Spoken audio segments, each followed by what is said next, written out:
The weekend is here. One of my friends invited me over for a beer.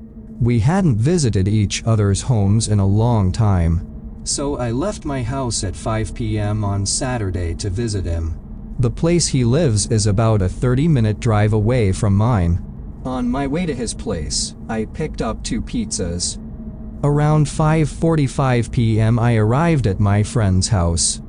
While watching a movie, we drank beer and ate pizza.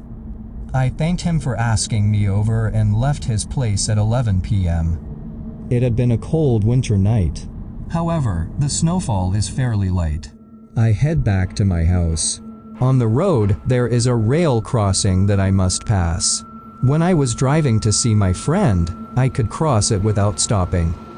But when I was on the way home, I had to wait for the train to pass.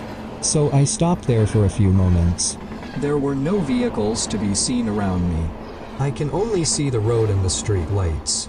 After the train passed, I crossed the railroad tracks and headed towards home. The road was wide and straight. I see someone standing on the side of the road. I saw an ordinary person in the distance, looking in my direction. But as I was near him, I saw he was taller than the average person. He was dressed in a long, large winter coat, a mask, and a Cossack cap.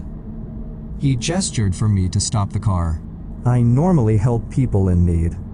In addition, there were not many cars on the road that night. So I stopped the car near him to offer him a ride. He sat next to me in my car and said nothing. So I asked, "Where are you going?" He said, "Home." I asked where it was. He remained silent. Then I told him I'd turn at the next intersection. Then he responded, "It's okay, just get me off that road." I drove about 10 minutes with him. He said nothing until he got out of the vehicle. If he talked to me, I could assist him or drop him off wherever he wanted to go. When he stepped out of the car, I told him, "Take care." He remained silent. I drove away from him.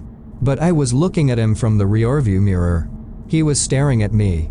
I didn't mind him because I arrived safely home and awoke early on Sunday morning. Then I began cleaning the house. The rest of Sunday was spent as normal. The scenario entirely slipped my radar. I went to the office on Monday morning and saw my friend over the lunch break. So I remembered the events from Saturday and informed my friend about them. My friend told me that a couple people died at that train crossing. When a train hit a van that drove through when the train was arriving, some believe that those people's souls haunt the place. I'm not sure who got into your car that night. However, no one should be stopped in that area to pick the strangers up. It is better to be safe than sorry.